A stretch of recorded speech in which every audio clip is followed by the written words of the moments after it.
All right, let's just give everyone just a few moments to drop on in as we are live. We'll give them an opportunity to get notice and come on in.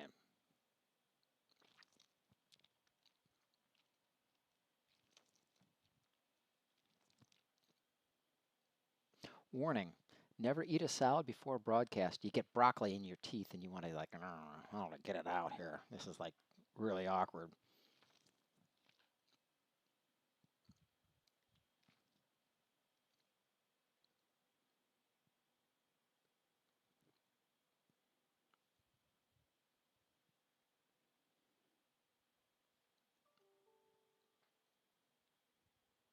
All right, we've been going for a few moments, so let's get this show on the road.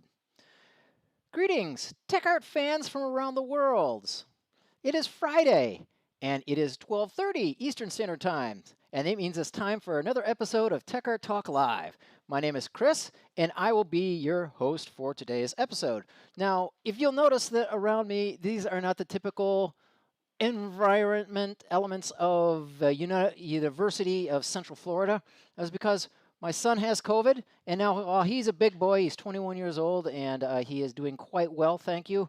The university has quarantined moi from coming into the university, and so I will not be local today broadcast. I will be from home because the university is quarantining me from that, and so that's why there's a difference in that. So, okay, I hope that you're not too distracted by the change of environment here. All right.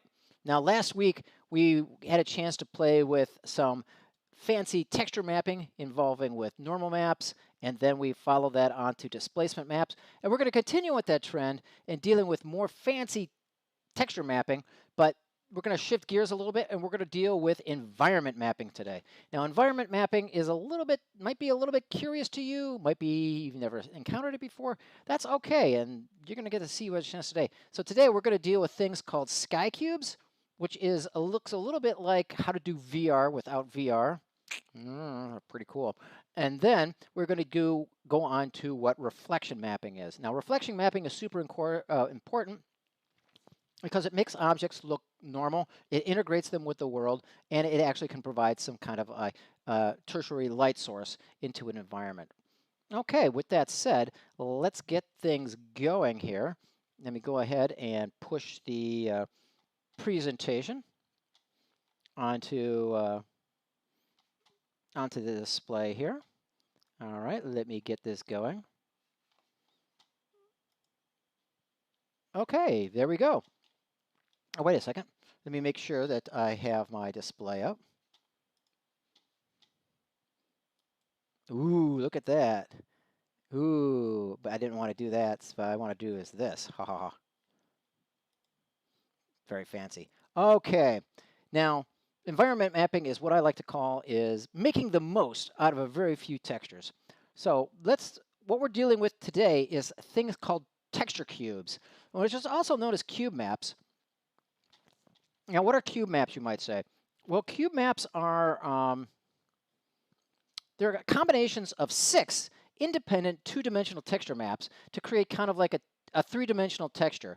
And they are aligned in a certain way, and they correspond to certain elements. All right, suppose if you got in an environment and you want to capture this environment and turn it into a cube map. Then you would get out a camera, and then you would take 6 views of your environment, and you would take snapshots of all that, and you put those 6 views together, and then you'd have a texture cube. So let me better demonstrate that. Let's go ahead and give an example. Okay, here is an example of a texture cube. And now I got this from, let me see. Now this is the front side trail map of Vail. Yes, I have to admit, I am a ski whore and I love to go skiing, and that's just the way it is. Let me see if I can bring up a copy of what this actually looks like. Okay, well, there's a kind of blown up version of what this map is. Now that's the front side that's the trail map of Vail's front side. And what I wanted to do is I wanted to create an environment cube out of this. Got me? Okay, so that's why I kind of like broke it up into 6 images, and then I laid them all out. And here, notice that I have here for this is the positive Z, and this is the negative Z. This is the, I believe this is the positive X, and this is the negative X. This is the positive Y, and this is the negative Y. Okay, so we've got 6 cameras corresponding to the 6 axes.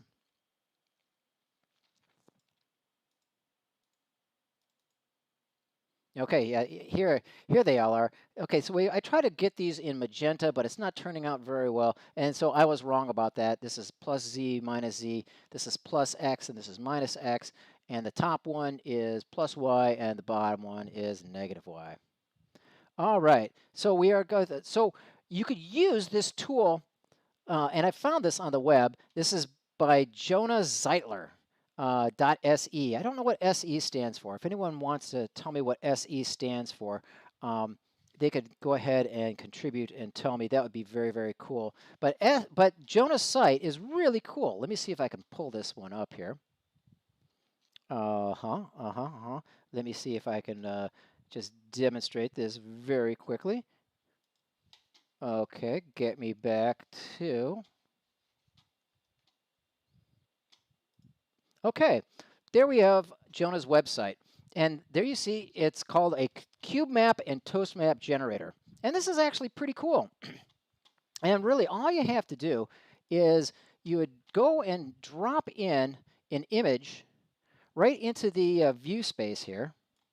Okay, come on. Yeah, my mouse is a little bit persnickety, and so it's not behaving right. So I'm going to drop this in here. And so there is my two-dimensional map, and I'm going to rearrange it and rotate it around just so it fits just right in here. Then you could say, you can choose the resolution if you want 256, 256. If you want 512, you want 512. Hell, if you even want 420, let's see, 1024, 248, 496. Yeah, if you want 496 by 496 cube maps, you can have these. But the condition is that these cube maps do have to be square in size. So remind that. So remember that is how you got to necessarily work with. All right, now you would go ahead and you download that cube map and download it, and it's going to come down to you as a zip file, and it's going to come down to that. Now here is the address again. It's jonahzeitler.se/cubemap-toastmap-generator, and that's what you get when you have this. So it's actually a pretty cool dealio. All right, so what we have to do then is go and take those images, and then we want to go to NVIDIA. Why NVIDIA, mind you? Well, they have this tool set here that enables you to create cube maps. And it's a pretty cool thing, but it's not necessarily available. So you have to go to this developer.nvidia.com/nvidia-texture-tools-exporter. Okay, that's where you can find the place where you can download it from. And you'll notice that it's got a standalone application and then an Adobe Photoshop plugin. Now, I myself like the Adobe Photoshop plugin myself, and that's the way I've got it installed here. But if you want, you could go ahead and download the standalone by itself, and that'll work too. But once you have that Photoshop working, then what you could do is you lay out the images in just such a way.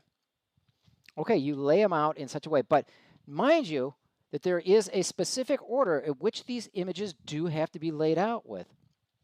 And they do have to be laid out in a certain order. And let me see if I can get this going. Boom, boom, boom, boom, boom, boom, boom, boom, boom. Okay, boom, boom, boom. Okay, let's see if we can bring this up. Okay, boom. All right. Okay, now you have to download these images and lay down the images into one big old mama Bertha butt size image. And now let's see, what I did was I kind of kept my images at 512 by 512. And so what I did was I created one big, huge Uber image in Photoshop that was 3072 by 512. And then I laid down the images in this order. Now this has to be just one big old texture map. and so forth. And that's exactly what it is. Now, there is an exception. If you go into UE4 or UE5, it turns into a little bit squirrely business. You got to, it's kind of the same dealio, but you got your plus X, but you got to rotate it this way. You got your negative X, you got to rotate it that way. You got to completely fit positive Y. Negative Y looks normal. Positive Z looks normal, and so does negative Z. Okay, why do they do this way? I don't know. Maybe they just have to be different. Beats the dickens out of me. But regardless, let's go ahead and see what that looks like inside of Photoshop. Okay, boom. All right. Oops, that's what I wanted. I don't want to see. I want to see, where's my Photoshop? There we go. Because that's what I did was, this was positive X, positive Y, positive, yeah, that's negative Z, and then positive Z. All right. Now, when you go and build this, when you're ready to output this image, you go to File. Now, if you install the plugin, you just go to File, Save As. Now, this is really cool. Check this out. Now, you go to Save As type, and, oh, cancel. Oh, so what I'm going to do here is flatten this image.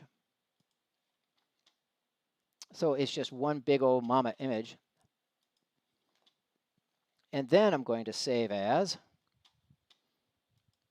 And then you'll see that you have a new entry in here called D3D/DDS. Click on that. And I'm going to click on the name of the output. Click Save. You say, yes, I want to go ahead and replace it.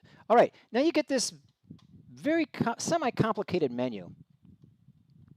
But there are a specific order that you do need to go and choose things for. And what you want to do is choose 8.8.8.8 ARGB 32 bits per pixel unsigned. Okay, what that means is you have 8 bits by 8 bits by 8 bits by 8 bits, and it corresponds to the alpha, the red, the green, and the blue. Why did they put the alpha channel first? I'm not sure, but this is how the cube map thing likes.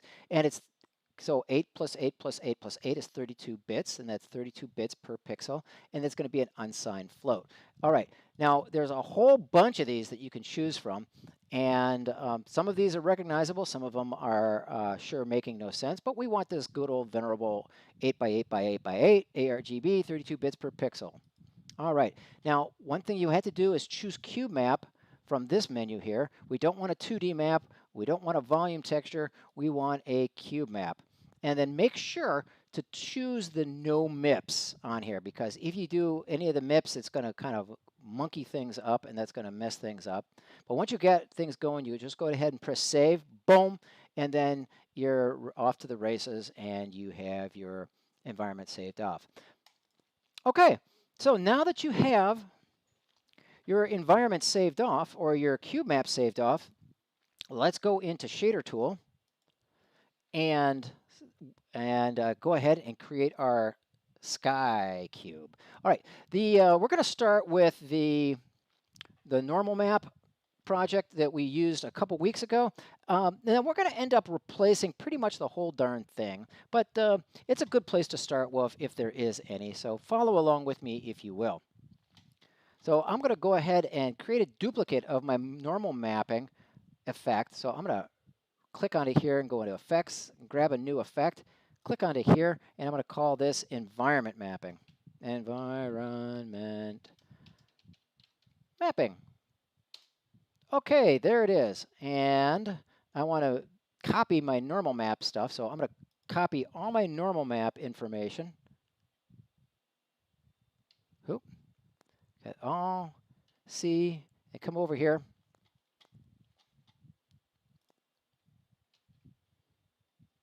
And I'm going to save this. And it says, yeah, okay. It says undeclared identifier, get corrected texture coordinates. Okay, that's because we are still uploading the common.fxh. Now, I still want that. So in Shader Tool, you kind of have to get out of Shader Tool and come back into it in order to get this all working. So I'm going to get out of it and then come back into it right again.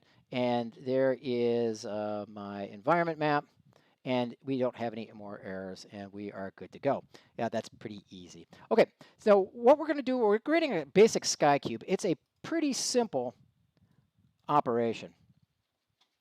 And so for that, all we were going to deal with in our C buffer per frame is the view matrix and the projection matrix.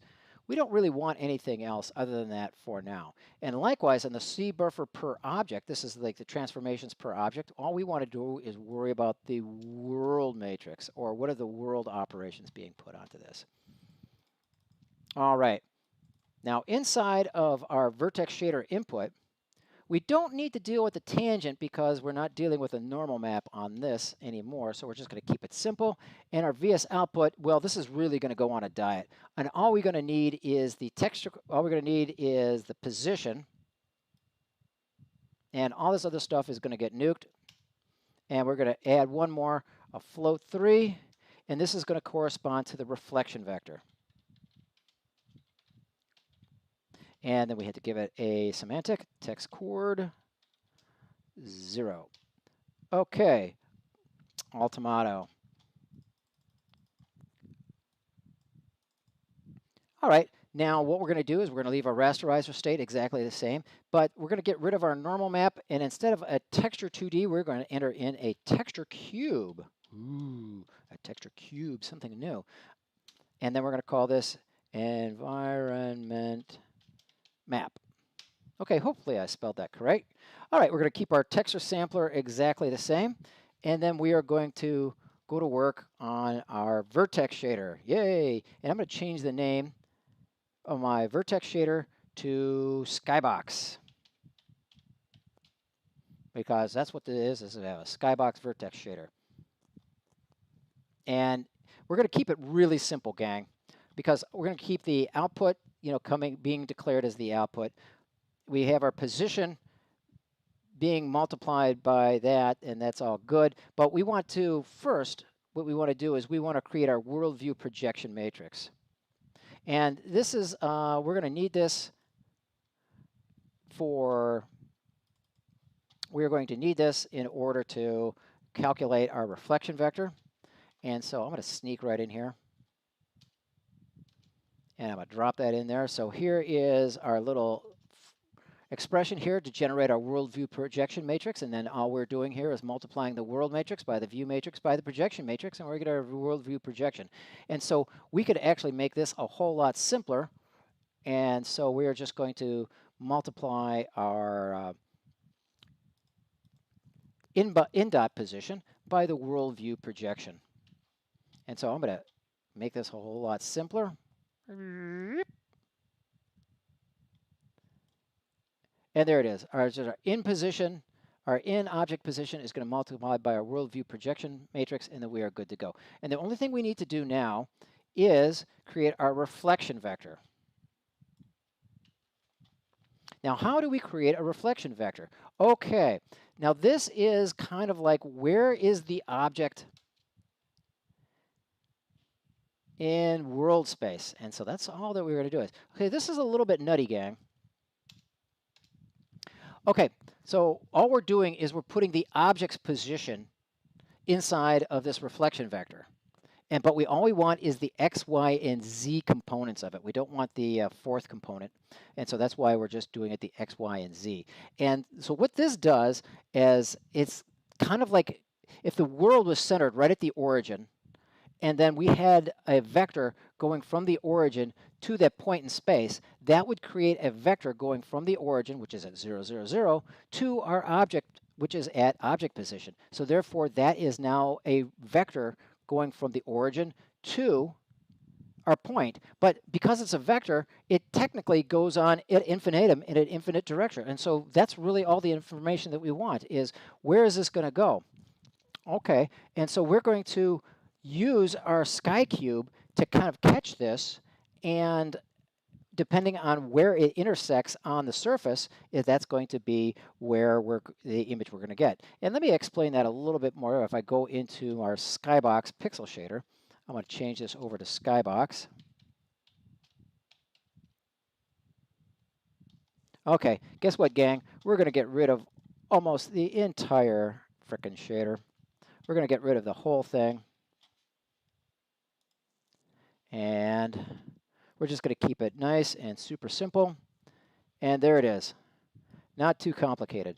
There it is. Skybox is, we're just going to take the environment map and we're going to sample, using the color sampler, our in-dot reflection vector. So we're not sending it the U and V coordinate. What we're doing it, we're sending the X, Y, Z coordinates. And that's going to give us what the environment texture map value is. Pretty cool here. And this is really going to be cool when you see this one. So I'm going to call this Skybox here. Skybox, and I'm going to change this to Skybox here. And this is Skybox. And we'll go ahead and save it. Uh-oh, environment map. I'm going to environment, on 65. Yeah, look at that. I misspelled something in my notes.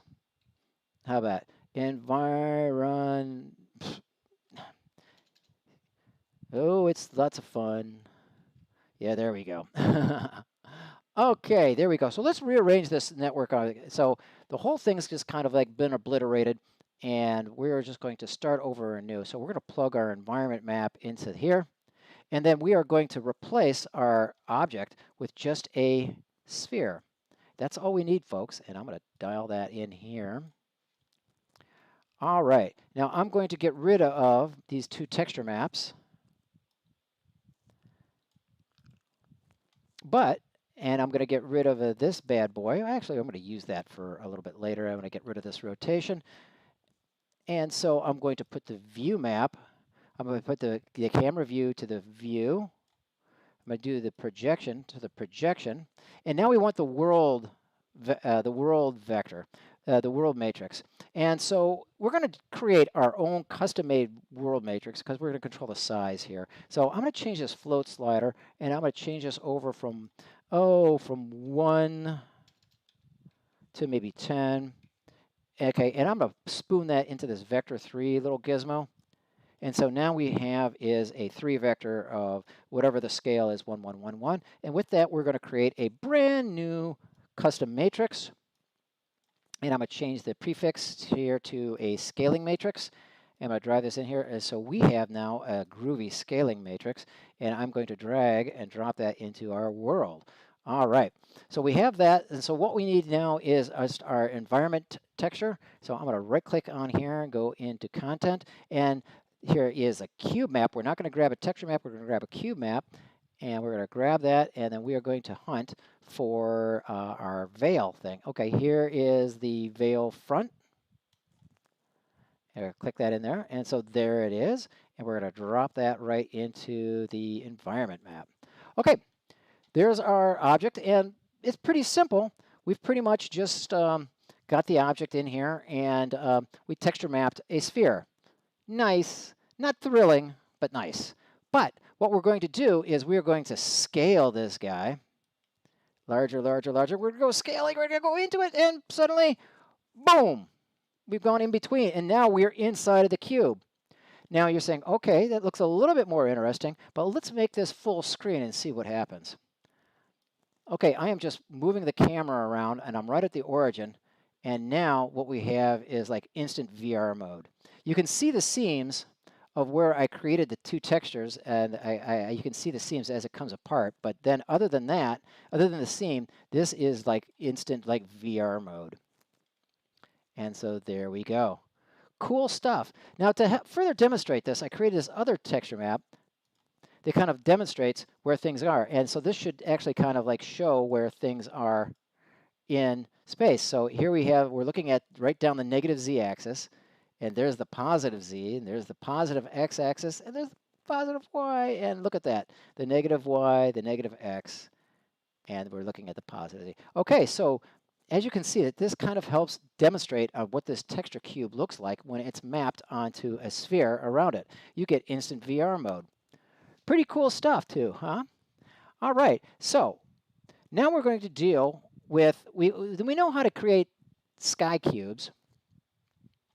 But what we have to do is, what we want to do is we want to create, ooh, I didn't want to do that. Let's go this further.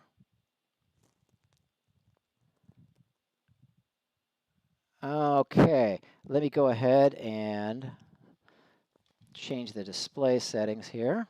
All right, Now we're going to do with reflection mapping. And now this is also called environment mapping or environment mirroring, okay, if you will.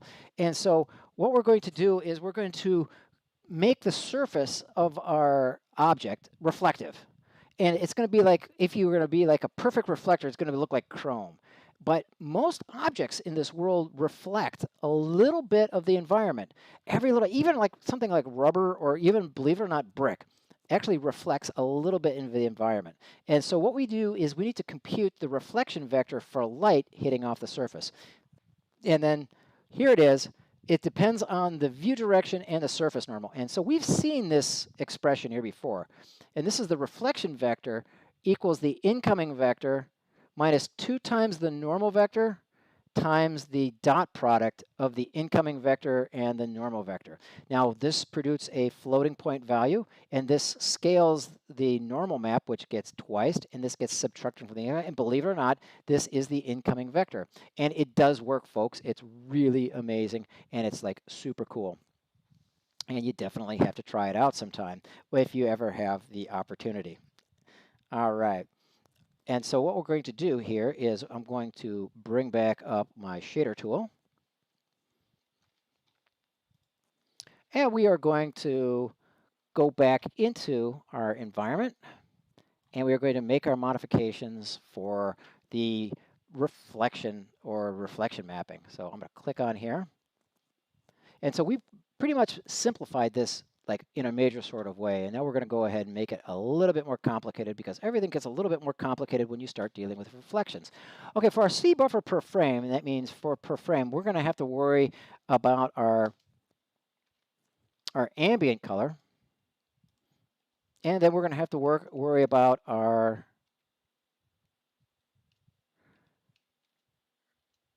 environment color. So we've got these two float 4s coming in. And honestly, what this is kind of like redundant, but it's kind of like, it's, you know, good etiquette. But we've got here, and then we also have to deal with the camera position, because remember, we're going to deal with that incident vector and calculate that, and that is with that funky expression. Okay, and now for our C buffer per object, we not only have to deal with the world, but we have to deal with the reflection amount. So we can control the amount of reflection that we see here. So we're going to a little variable here associated with our object, and that's our reflection amount. Now this is just a simple scalar, and so it's pretty simple. Now for our data structure, we're going to leave our VS input exactly the same. We're not going to do anything new. But for our VS output, we're going to add just a little bit more. And so I'm going to create a new VS output, and I'm going to call it VES output. And so I've got the position and the reflection vector. We need one more vector. We need one more, and that is the texture coordinate. And so we're going to go this float 2, and this is texture coordinate, and this is text coord 1. All right, cool. We've got our second new vertex structure. I'm going to call it VEX output. All right, everything is going to say the render state stays the same. Now we're going to bring in a new texture map, and then we are going to call this our let's see, the color map. Let's see. Are we going to use a new one? No, we're just going to leave that as is, because this was kind of left over. We should have deleted it earlier, but we just kind of left it alone here. All right, so let's go ahead and add in our new vertex shader. Now, our new vertex shader is going to be a little bit more complicated, but I am going to explain it to you right now. Okay, there it is, gang. And it's really not so bad once we break this down. So on the first line, we're just creating our VES output. And we want to make sure our VES output is zeroed out to begin with. And then we're going to create our world view projection matrix, just like we did before. And then we're going to multiply our position to get that. And then here's our typical texture coordinate, where we get the texture coordinates and using the in texture coordinate for that. And this is the typical routine. And so here we go with our world position is the exact same thing. We're going to multiply our in object position by the world matrix. And then we got the XYZ components. And then our incident vector is our world position minus our camera position. Ooh.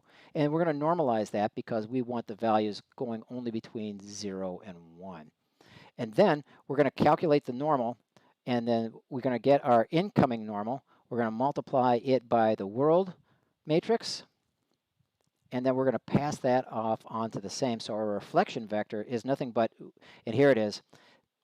It looks like HLSL is going to do the math for us. You know, not that I really mind. Yeah, so here it is. So the reflection vector equals I minus 2 times n times the dot product of I dot n. And so HLSL is just fine. We're just going to give it to you. So they're going to call this function reflect. And so all you got to send to reflect is the incident vector and the normal vector. And there it is. So we're going to return our out position, our out texture coordinate, and our out reflection vector.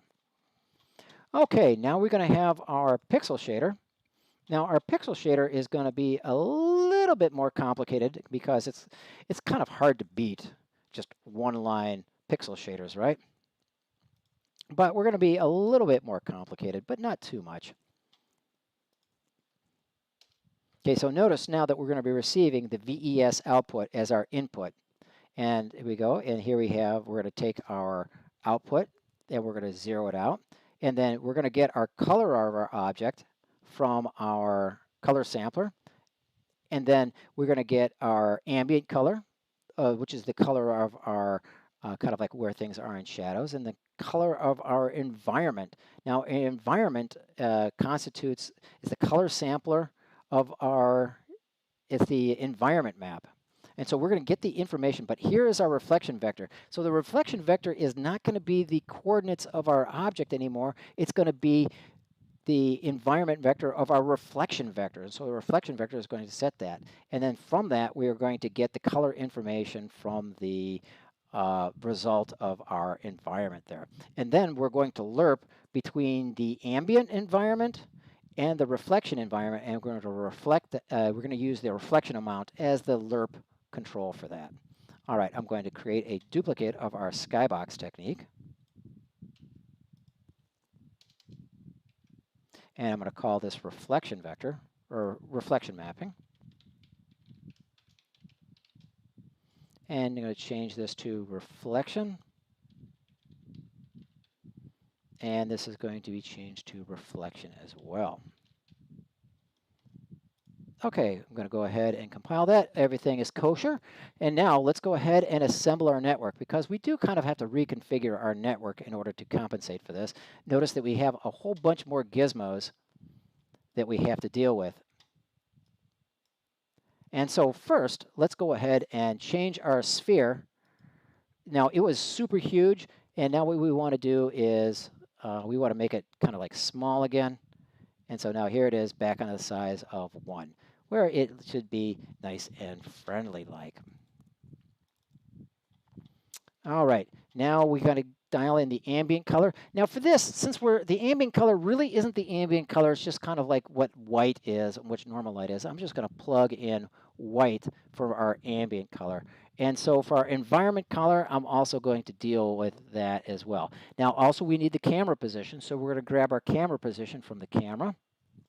And our world is going to stay the same. And our reflection amount is going to come from a new slider here. And oops, that's Boolean. And this is going to go here. But I want to go between 0 and 1. And then I'm going to plug that right into here to reflection amount. And all we need is the color texture. And let's bring up the content. And this is just going to be a regular texture map. Let's bring that up here. And let's go get the evil eye texture. Okay. And let's just drop that right into here.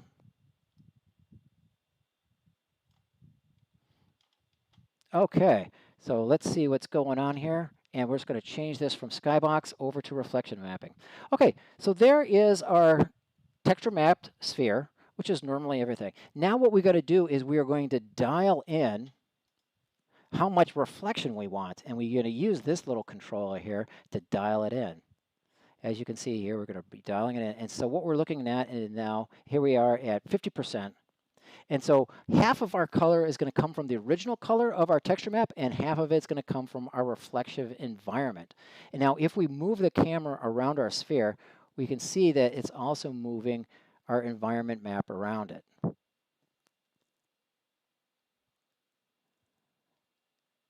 And so now you can see that, okay, now you can choose on how reflective. If you want the thing to be like a chrome sphere, and then it kind of behaves just exactly like that. Or if you don't want to, if you want to turn off all the chromatic, or the, if you want to return all the reflection, like it was a true black object. But remind you again that almost every single shader in the industry has some kind of reflection amount to it, because every single object pretty much has some kind of reflection in one way or another. And that's how things kind of behave in this work. Okay, gang. Well, kind of a quick lessons today, at least compared to what it's been lately. And that's what I wanted to show you today. And so I'm going to bring up my, I'm going to bring up me for a moment. Okay, and then I'm going to go and grab my, okay, let's see if we, oh yeah, what I want to do here is go over here and get back this and go into here. Okay, no, that's not it. Okay, let's get this going real quick. Yep, that's what I wanted. Okay, cool. So that's what we wanted to talk about. Now, these environment maps are pretty cool. Now, if you wanted to do something like Red Dead Redemption, of where the environment maps are always changing, that's because the sky, the sun and the sky is always moving from one side to the other. Well, then guess what, gang? You have to compute that reflection map once for every frame. Now, you say once for every frame, isn't that a bit extreme? Yeah, it is. But what a company might do, or a game creator might create, is some kind of diversion. So it'll cause you to look at someplace, you know, temporarily, while in the background it computes the reflection map, and then when it returns back, bonk, it shows you what the world looks like with that brand new reflection map. So it's kind of like a little bit of that whole diversion techniques inside of visual effects. They do that so that you know, you won't notice them throwing the hood over your head. All right, cool. So, whoops, that's not what I wanted. That's terrible. Let me go ahead and fix that. All right, let me go ahead and grab this. All right, cool.